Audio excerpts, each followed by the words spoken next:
So I finally got around to watching DreamWorks' Boss Baby Family Business, the sequel to the 2017 Boss Baby. Who asked for a Boss Baby sequel? Who did? I know there was a Netflix show that came after the film as well, and who asked for that too, which I never bothered to watch because I knew it was going to suck, so I avoided that altogether. Even though I know, kind of what happens in it. The first movie was they're trying to take down, it was Puppy Co. or something, because I guess Puppy Co. was trying to take Baby Core out of business. It doesn't make sense. The entire first movie doesn't make sense. It's a terrible movie. It's not very funny.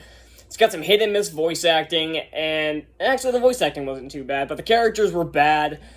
There were some just really bizarre scenes, and the entire thing just made no sense. Apparently the plot for the show is essentially the same, just with cats instead of dogs. Okay, so I have nothing more to say on the show. So now we come to this film that I put off watching for a few weeks because I knew this was going to be bad. The reviews for this one are even worse than the first one. So I expected this to be an absolute disaster, even worse than the first one. And it was better. It still sucked, but it sucked less. So the first one, I could make the argument that it's a complete disaster. There are some things that are okay in it, it's got some okay moments to it. It's got some jokes that hit, though not many. And the voice acting isn't that bad, even though I can't fucking stand Alec Baldwin. He's a piece of shit. I hate him so much, and he's not that great of an actor either. So now we come to this sequel that I'm not looking forward to. I don't really want to watch, but I decided to anyway. And honestly, I kind of had a little glimmer of hope for it since I saw that one of DreamWorks' other films, Trollhunters Rise of the Titans, was actually very good. I haven't seen Spared Untamed yet, even though that's probably going to be terrible as well. So now we come to the sequel, which is now the plot is that someone is there's another, baby, of course there is, who's essentially trying to get rid of all parents. So babies can take over, and honestly, it's a better villain plan than in the first one, because the first one made no sense whatsoever. So humans are just going to get so attached to puppies because if Baby Co goes out of business, the entire human race dies out. That's my perspective on it, and so the first one, the villain plot makes absolutely no sense, and it's entirely contradictory. This one, it's still stupid, but it makes more sense. I can buy this villain plot. Like I just said, it's stupid, but in its own way, it at least makes sense. So Tim and Ted, who was the boss baby in the first film, are now adults. Tim has a new voice actor, because the original film, it was done by Tobey Maguire, who's not that great of a voice actor. I would argue that he's not that great of an actor to begin with, but he's a terrible voice actor. And the new guy they got is actually pretty good. I don't remember who it was, but he does a pretty good job as Tim. I buy that he's older Tim. He sounds like an older version of the kid from the first movie. And the entire movie, I heard the villain's voice, and I couldn't put my finger on if it was Jeff Goldblum or not. I'm like, is this Jeff Goldblum? I swear to God. And I looked through the credits, it's Jeff Goldblum. That is freaking awesome.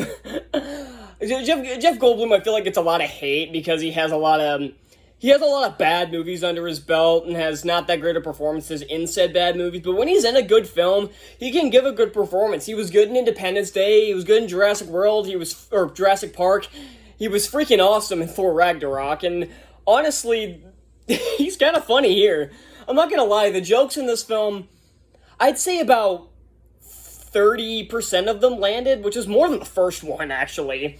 A lot of the jokes still don't hit. A lot of them are extremely childish, which kind of matches the film. It is called Boss Baby, after all, but so about 30% of the jokes at least semi-hit. And a lot of them come from Goldblum, and I'm not gonna lie, I really like Jeff Goldblum. I still can't stand Alec Baldwin. His performance isn't that bad, but I just can't stand him as a person. He's an asshole, and I anytime I see him in something, it instantly kills my fun. Like, even just a little bit. Not that I was having fun watching this, I really wasn't. Some of the other actors that were in this, Jimmy Kimmel's back as Tim's dad. I don't like Jimmy Kimmel either, so he's also another douchebag that I can't stand. He's not funny either, and the dad isn't that funny here either. The parents weren't really in the first movie either. They weren't really that funny. Here, they try to be more funny, it's like, haha, it's the old people, but no, it's not that funny either. Ariana Greenblatt plays Tabitha, is Tim's daughter. The only reason I recognize the name is because she was in the Netflix musical The Prom, that Broadway adaptation. As you recall, I didn't really like her in that movie, and she's not that great here either. But it could have been worse. I don't recall who played the new boss baby, the daughter, Tim's new daughter. Is it Tina, I want to say? I don't remember who played the girl, but it was actually pretty good. I'm not gonna lie, the voice acting in this was pretty good overall. Like I said, the jokes hit about 30% of the time, maybe. The villain plot makes more sense. It's still stupid as frick, but it's just, that's something that drags this movie down considerably from being anywhere close to good. It's stupid. It's so freaking stupid. I can't wrap my head around who thought this was a good idea, but I'll give credit. It has the same director. It's Tom McGrath, who, just because he did Boss Baby, that instantly said, oh, he must be a bad director. He directed Megamind, which is one of my favorite animated films of all time. So I know this guy's a good director, and it kind of shows here. The writer just can't pull his head out of his ass. And honestly, I can't even blame the writer, matter of fact. I blame DreamWorks for greenlighting this. The writer did what he could with a Boss Baby sequel. I don't know if it's a new writer, but if it is, it shows. But it tries. It really does. It tries harder than the first one. I will say that. Like, it has some better ideas. The villain is less ridiculous, and it has some nice scenes to it. Like the musical number with Tim and with Tim and his daughter about an hour and 10 minutes in, when Tim's singing to his daughter, like when he's disguised as the little kid. That's actually a really nice scene. I really liked that. I wish the movie had more of that and less of these stupid jokes that don't hit. But I'll be honest, when jokes do hit, they do actually hit. There were some that were actually legitimately really funny. There were some that were just kind of, it's a kid's film, it's an alright joke. Then there are some that just suck no matter what. Whether it's kid's film or not, it is a terrible joke. It has mostly bad jokes. It's not that funny. And though it does have, I would say it has some creative commentary at first. Because the original idea that they were going with at the beginning was that this school, which is run by the villain, it's kind of, almost kind of brainwashing kids and making them more distant from their parents.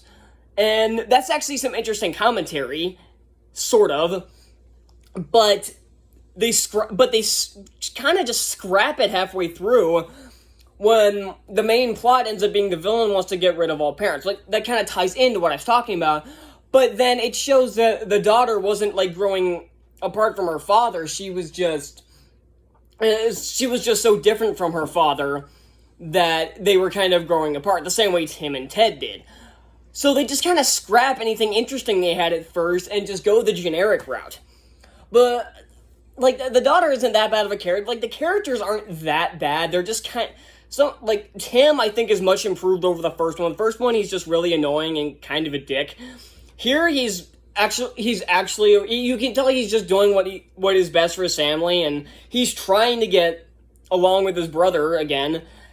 And so it's, this movie is still bad. It's not nearly as bad as I thought it was going to be. I will give it credit on this. And unlike films like Mortal Kombat or Godzilla vs. Kong, I wasn't disappointed by it because I expected it to be even worse than it was.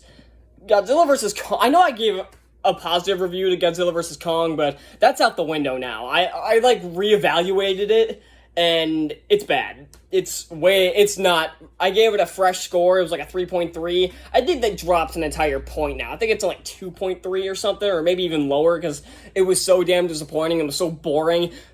There's one thing this film isn't, it's boring. It's batshit insane, but it's definitely not boring. I can give it that. And again, Mortal Kombat was boring, and it was stupid. and it wasted a ton of potential. And so did Godzilla vs. Kong. So this didn't waste potential because it had none. It's not boring. It's off the walls insane. It's definitely stupid, but it's at least it goes all the way with what it's trying. It sounds like I'm giving this a way more positive review than I am, because at least it's going all the way. It doesn't hold back. It knows it's stupid and it's going for it. But unless you have kids, I want like for a kids film, this honestly isn't that bad. There were way worse kids films last year, and there have even been some this year. But there have been way worse kids' films recently. So, honestly, I can say it's better than Animal Crackers. I can give it that. Again, I haven't seen Spirit Untamed, so I don't know how DreamWorks is doing over this year. I'll probably watch it and then it won't be like an actual movie review since the movie's been out for months now. It's been out since what? June? Or maybe even May. I think it was actually May, actually. I don't know. It was May or June, but... So I'll just do like a rant on that, whether or not it sucks. And Troll Hunters Rise of the Titans, you all know that I really liked. It squandered the ending, but it was still a really good. So yeah, if your kids really want to see this movie, you could honestly do worse. I'm not gonna lie, but you can do way better. I'm not like if your kids are like dead set, like they really want to see this movie. I would recommend just wait for a rental, like. Don't bother with Peacock Premium. That stuff sucks. But I wouldn't recommend seeing this in theaters. Like you can just wait for rental. Like yeah, so just wait a couple months for the rental if you want to see it. And if your kids aren't like that into like yeah, sure. Like again, just wait for rental. But if you have no interest in this whatsoever, avoid it. It's not really worth your time. Your kids will probably like it. Like, but for an adult. I could honestly see some adults liking it. Like, I know this has gotten some positive reviews. It's getting, like, mixed reviews, mostly. I can see why some adults liked this. I'm not gonna lie. I don't understand how I like the first one. I don't get that. But I can understand how some adults would like this. Like, they give, like, yeah, give it a pass. I honestly kind of give this movie a pass because I knew it was going to be bad, and it exceeded my expectations a bit. So, it's not a fun one. It's not a great movie, but honestly, it's not a complete disaster. That's the best verdict I can give it. It's not a complete disaster. So, that's all I've got for Boss Baby Family Business. I'm gonna give this even a little higher than I was thinking I was gonna go. Like, I mapped out what I was gonna give this movie. I think I'm gonna go a little higher since I'm giving this a bit of a pass. I'm gonna go 2.6 out of 5. That may sound pretty high, but it's still not a positive review. It's stupid, but again, you can do worse. Thank you all so much for watching. Be sure to hit that like button down below, subscribe for more reviews like this, and comment down below what did you think of the first two. What did you think of the first Boss Baby, and what did you think of this one if you saw it? Did you think the first one was better, and if so, why? Do you think this one was better? Did you like both? Did you like either of them? Did you like both of them? Do you hate both of them? Let me know in the comments, and I will see y'all next time. Bye.